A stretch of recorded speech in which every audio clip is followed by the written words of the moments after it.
Welcome to the Daily Vibecasting. Today, SpaceX reshapes the global markets with a staggering $1.75 trillion IPO.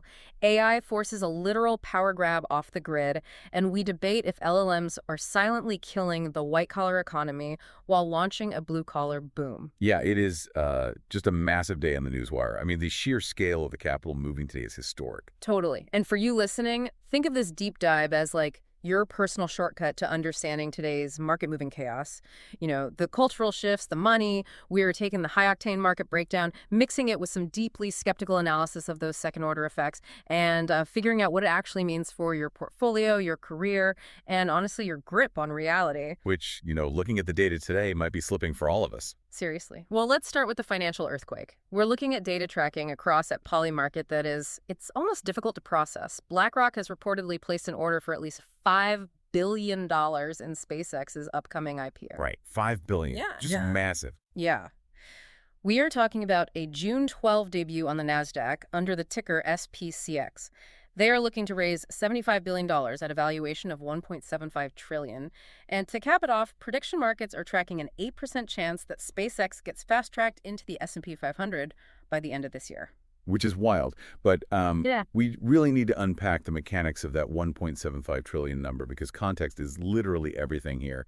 And the historical comparisons are they're breaking down. Oh, absolutely. I was looking at this brilliant breakdown from @CremurQ on The Wire, and it provided this terrifying reality check on the valuation. So that private valuation for SpaceX, it now perfectly matches the $1.74 trillion combined public market caps of all the legacy aerospace giants. Wait, combined? Combined. I'm talking Boeing, Lockheed Martin, RTX, Northrop Grumman, and Airbus, all put together. We are basically watching a single tech disruptor swallow an entire century of aviation history whole. See, but the market isn't pricing SpaceX like a legacy hardware company that builds a few dozen planes a year. Right. They are pricing it as an entirely new layer of global infrastructure. Because if you look at the operations data at SpaceX released today, they routinely confirmed 24 new Starlink satellites were deployed. Just another day for them. Exactly. And that pushes their active constellation past 10,400 satellites. Mm-hmm. By mid-2026, they have essentially blanketed the Earth in high-speed data transmission capabilities. I mean, that is the foundational infrastructure of the modern space age. It ties into national security, global telecom, maritime logistics. It's everything. Okay, sure, but is treating it like an unstoppable infrastructure play actually a trap for the average retail investor? Because if you treat this IPO like a meme stock flip, which a lot of people will, the math seems deeply flawed. Oh, it's entirely flawed. Okay. And this is where we have to look at the second-order reality, the financial mechanics, right? Yeah. So Brad Gerstner over at AltCap posted a chart today comparing SpaceX to early-stage NVIDIA and Apple. Right, I saw that. And on the surface, it's meant to look incredibly bullish. But when you break down the actual multipliers, the narrative completely falls apart. I mean, Apple and NVIDIA debuted at tiny market caps, millions, maybe low billions.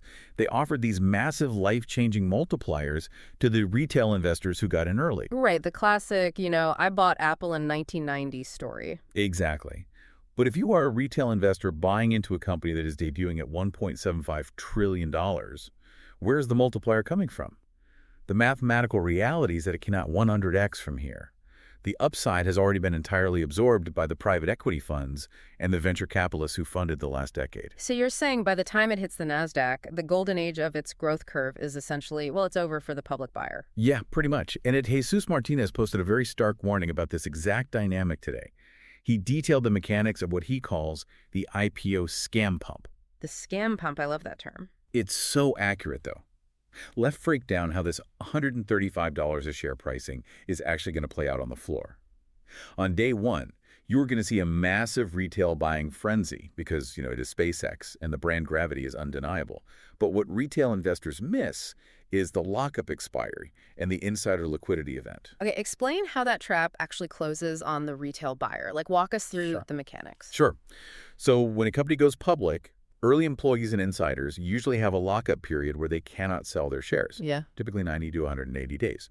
But as soon as that window opens or, through prearranged direct listing mechanics, those insiders start taking profits. Right. They want to cash out their equity. Exactly. They lock in gains from the private era. and that creates immense downward pressure on the stock. So retail investors who bought at that 1.75 trillion top are left holding what Martinez calls dead money for anywhere from 1 to 12 months. Yeah. The stock just bleeds out until institutional money like that $5 billion BlackRock order we talked about and passive ETF inflows eventually step in to establish a floor and drive a really slow recovery. Okay, I see the mechanical risk there, for sure. But I do wonder if the cynics are underestimating the sheer capital weight of passive inflows, right? I mean, if it does get fast-tracked into the S&P 500, every retirement account in America is forced to buy it mechanically. That is true. It becomes mandatory buying. Right. But before we worry about the economics of launching a civilization into orbit, we have to look at a much more terrestrial bottleneck. Because the biggest ceiling for the tech sector right now isn't rocket fuel. It is literally the power grid right here on the ground. Yeah. This is arguably the most critical macroeconomic story happening right now. We were slamming into the physical limits of artificial intelligence. It's wild. The numbers coming out of the hardware sector are just staggering. There's an analysis from at SemiAnalysis breaking down the power draw of the next generation NVIDIA Rubin Ultra GPU racks. Oh, this is mind-blowing. Yeah. These units are hitting 400 kilowatts per rack. And, to put that in perspective for you listening, a legacy data center rack uses about as much power as, I don't know, a few household ovens. Right, like maybe 10 to 50 kilowatts. Exactly. But these new NVIDIA racks, they use the power equivalent of an entire suburban neighborhood block-packed into the physical footprint of a single refrigerator. The thermal dynamics alone are a nightmare. I mean, you can't cool that with fans. You need advanced liquid cooling infrastructure. But more importantly, the public grid simply cannot absorb that level of power density. Morgan Stanley is projecting a 49 gigawatt power shortfall in the U.S. by 2028. 49 gigawatts. That's a huge number. Right. And if you are a hyperscaler, a massive data center operator like Amazon or Microsoft, the queue to get your new facility interconnected to the public utility grid is now stretching 3 to 5 years. Wow. And capitalism does not wait 5 years for a public utility permit. Obviously not. So how are they getting around it? Because you can't just plug a neighborhood-sized power draw into a standard industrial park without blowing a transformer. No, you definitely can't. So they are subverting the public infrastructure entirely through something called behind-the-meter power generation. Okay, behind the meter. Yeah. The SemiAnalysis breakdown highlights this company called Radiant, and they are achieving a 12-month dirt-to-AI production timeline. How is that even possible? They do this by buying pre-permitted land banks and building their own localized power generation right on site. So think natural gas turbines or eventual micronuclear reactors. They generate the power on their side of the utility meter. Oh, so they totally bypass the public grid. Exactly. Bypassing the grid, dodging the years-long bureaucratic wait times. The tech giants are literally building their own private utilities. And building private utilities requires a massive physical mobilization. Which brings us to at Sundar Pichai, who announced today that Google.org is committing $50 million to train 300,000 American workers. Yeah, real physical jobs. Right. They are funding academies for electricians, pipe fitters, welders, heavy manufacturing workers. Meta is executing a similar playbook with a $115 million skilled trades initiative. I mean, we are watching the abstract digital cloud manifest into physical concrete, steel, and copper.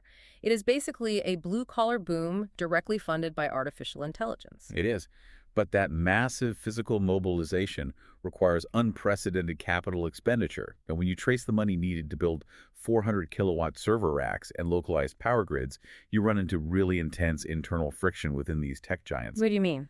Well, at PMarca, Mark Andreessen highlighted a story today about a Google director who actually resigned in protest over a classified Pentagon AI deal. Ah, right. And, Andreessen took a very cynical tone, noting Google has 12,000 directors and framing this as just one person with a loser attitude. Yeah. But look past the culture war rhetoric for a second and just focus on the mechanics of what's happening. Right, because the sheer physics of this build-out demands a level of funding that only a few entities on Earth can actually provide. Yep. Exactly. Silicon Valley historically thrived on this very idealistic, employee-driven, do-no-evil culture. But you cannot fund a global network of private nuclear-powered data centers with consumer ad revenue alone. It's just not enough money. You need defense-level funding. So the technology has basically scaled into national security infrastructure. Yes. So you have this inevitable mechanical collision. The massive capital requirements of the hardware are forcing tech giants into deep integration with the Pentagon, which violently clashes with the ideological baseline of their workforce. The internal friction isn't just political, it's a structural consequence of how expensive the compute has become. So we have this massive physical mobilization, literally pouring concrete and pulling copper wire, just to house the intelligence that is, ironically, simultaneously making the white-collar architects who designed those buildings obsolete. Yeah, it's a dark irony. Which brings us to the white-collar takeover, because it is accelerating way past the bounds of those early automation models. Oh, absolutely. So at Vikosla dropped a massive prediction on the wire, framing it as the 80-80 rule. He basically argues that AI will soon do 80% of the economically valuable work for 80% of all jobs, and it's going to happen much faster than the consensus estimates. And his proposed solution to this is a pretty radical systemic overhaul, right? He wants to eliminate the capital gains tax preference by 2028 to generate $400 billion a year for like a displaced worker safety net. Yeah. And on top of that, stacking a 20% tax on AI compute and robotic substitution. Which is huge. But does that actually work? I mean, the systemic mechanics of his proposal are incredibly fragile. Yeah. A 20% compute tax is essentially a consumption tax masked as a corporate penalty. If you tax the hyperscalers for the compute they generate, they do not absorb that cost. Right, they never do. No, they pass it down to the enterprise software companies, who pass it down to the small businesses, who pass it directly to the consumer. Right. And I have a massive structural issue with the other half of his theory, too. Because Khosla talks about creating 50 million micro-entrepreneurs by 2035, since AI will handle all the legal, accounting, and back-office tasks, freeing people up to just create. The utopia pitch. Exactly. But if 80% of valuable work is automated and institutional capital is completely insulated by these loops, who are these 50 million micro-entrepreneurs actually selling to? It assumes this closed loop of limitless demand where everyone is a vendor and no one is a buyer with disposable income. Yeah, it's a pristine economic theory that completely ignores the messy reality of purchasing power. But to understand just how aggressively that 80% automation is already happening, we have to look at the enterprise level today. Oh, the Colgate thing. Yes. The @HowToAI account posted a breakdown of Colgate-Palmolive's recent quiet pivot. The toothpaste company has effectively killed the traditional market research focus group. They published a paper showing they can predict real consumer purchase intent with 90% accuracy without talking to a single human being. Okay, I really want to dig into the actual mechanism of this because it sounds like science fiction. They use something called semantic similarity rating, or SSR. How does an algorithm perfectly simulate a human consumer's opinion on a physical product like toothpaste? Under the hood, it is a fascinating application of spatial mathematics. So they start by prompting a large language model with a hyper-specific demographic profile. They basically tell the model, you are a 34-year-old mother of two living in the Midwest with a household income of $70K, and you really care about enamel protection. Okay. Then they feed the new product concept to the AI, and the AI generates these unfiltered textual thoughts, simulating that persona's reaction. Oh, wait, raw text isn't data you can just put in a spreadsheet. How do they actually quantify a simulated thought? That is where the semantic embeddings come in. Think of a, say, semantic embedding like a massive three-dimensional map of human language, where words and concepts with similar intent are physically clustered closer together. Okay, I'm with you. So the AI plots the simulated mom's textual reaction on this 3D map. It then mathematically measures the distance between her simulated rant and a perfect positive intent coordinate. That vector distance is then converted into a realistic Likert scale rating, a 4 out of 5 on a survey. Wow. Yeah, and they ran this automated process across 57 surveys, comparing it to 9,300 actual human responses, and it achieved 90% accuracy. That's crazy. The entire industry of recruiting human panels, paying them for focus groups, and waiting weeks for data is just mathematically obsolete now.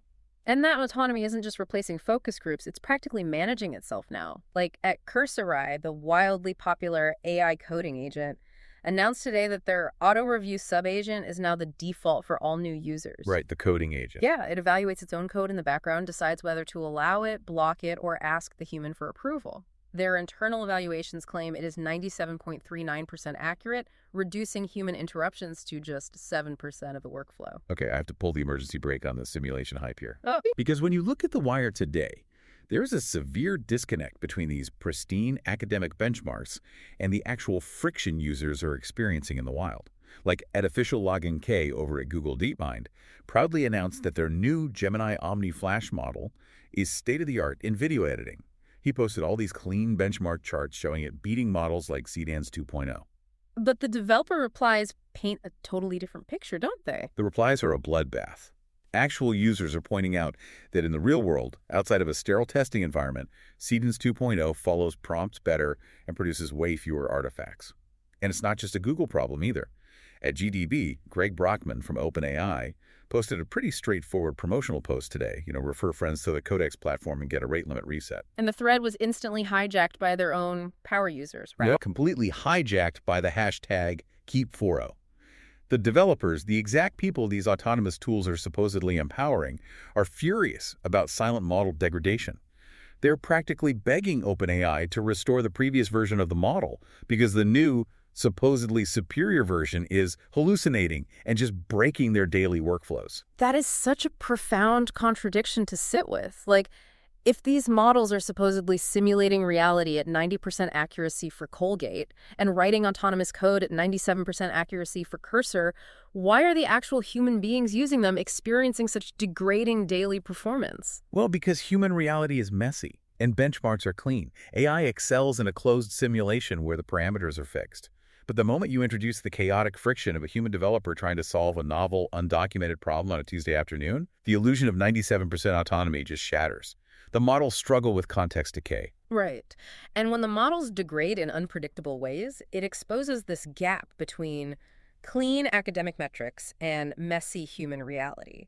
And that gap is where the most interesting cultural conversations are happening today, I think. At Peter Diamandis posted a philosophical take on this, basically saying, people ask me how I stay so optimistic. The honest answer, I read the data, not the headlines. Which is the ultimate Silicon Valley futurist worldview. Right? Okay. And mechanically, if you zoom out to a century-long empirical timeline, he is entirely correct. Global poverty metrics are down, life expectancy is up, technological abundance is creating cheaper access to information. The macro data is unequivocally positive. But that data-driven calm absolutely infuriates people in the replies. Like, why does empirical optimism trigger such a visceral backlash from people? Because macro data is cold comfort when you're experiencing micro pain. If you are, say, a 50-year-old market researcher who just lost their career to Colgate's semantic embedding algorithm, you do not care that global life expectancy has increased by 12 years. Data smooths out the chaotic human experience. It averages away the visceral, localized reality of the present moment. And the visceral reality of the present moment is deeply chaotic and deeply human. I mean, contrast Diamandis's clean data with the report from @Fabrizio Romano today on the 2026 World Cup opener. Mexico beats South Africa 2-0 at Estadio Azteca. But the final score isn't the story. Not at all. The match featured 3 red cards, 2 for South Africa, 1 for Mexico. It was absolute physical chaos on the pitch. The online reaction wasn't analyzing the data of possession metrics or pass completion rates. It was pure cultural banter. It was deeply rooted regional pride and historical tension playing out in real time. An LLM cannot simulate the emotional weight of a red card in Estadio Azteca. No, it can't. It is the friction that makes the event real. Yeah. You can't mathematically smooth out a riotous soccer match. Exactly. And speaking of regional pride-defying tech logic, my favorite trend on the wire today comes from the @BuccoCapital account. We spend so much time analyzing the talent density of Silicon Valley, how thousands of genius developers are clustered in a few square miles of California building our digital future. But they pointed out a much more important geographic reality: the pretzel belt. Yes, the industrial clustering of carbohydrates.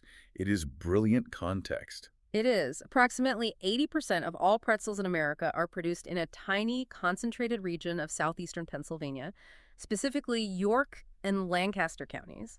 You have massive brands like Snyder's, Utz, and Hare's all operating within a few miles of each other. It's wild. And the supply chain traces all the way back to 18th century German immigrants, with Julius Sturgis opening the first commercial bakery there in 1861. It basically proves that no matter how advanced our neural networks get or how many 400 kilowatt servers we build, human attention and physical infrastructure still violently gravitate toward regional snack dominance.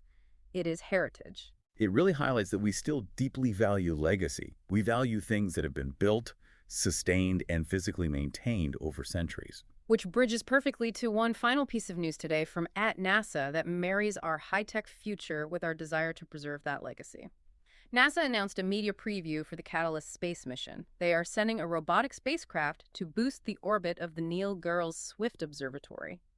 Now, Swift is a gamma-ray burst detector launched back in 2004. It has been operating for over 20 years, but its orbit is decaying due to atmospheric drag accelerated by recent solar activity. So it is essentially falling back to Earth. Right. And in an era where SpaceX is deploying 24 disposable Starlink satellites a day, the instinct would be to just, let it burn up and launch a cheaper replacement. Right. But instead, NASA is hiring a commercial firm to send a robotic spacecraft up to physically grapple this 20-year-old unprepared satellite and manually boost its orbit. They are repairing what we already built. It is the ultimate blue-collar pipe fitter job, just executed in low Earth orbit by a machine. Even in the vacuum of space, we still value the legacy of our infrastructure. It's a great point, and it ties the entire macro picture together. The future isn't just about deploying the new. It's about the intense physical labor required to maintain the systems we already rely on. Absolutely. Okay, as we wrap up this deep dive, based on everything we've pulled from the wire today, from power grid bottlenecks to prediction markets, give me your cynical second-order prediction for tomorrow. Okay. Tomorrow, keep a very close eye on the traditional data center REITs, the real estate investment trusts. I predict those legacy data center stocks are going to take a noticeable hit. Interesting. The market is going to digest the realities of that semi-analysis report on 400 kilowatt server racks and realize that the grid bypass model Radium is using is the only viable path forward for hyperscalers. If you're a legacy data center waiting in a 5-year utility queue to power outdated 50 kilowatt air-cooled racks, your infrastructure is mathematically obsolete. Capital is going to rapidly rotate out of legacy tech real estate and heavily toward companies that own pre-permitted land and physical, behind-the-meter power generation capabilities. The next era of the digital revolution will be fought over physical dirt and localized electricity. Fascinating. And for you listening, I want to leave you with one final provocative thought to mull over. We broke down how Colgate is using semantic embeddings to simulate consumer market research with 90% accuracy, right? Yeah, the death of the focus group. Right.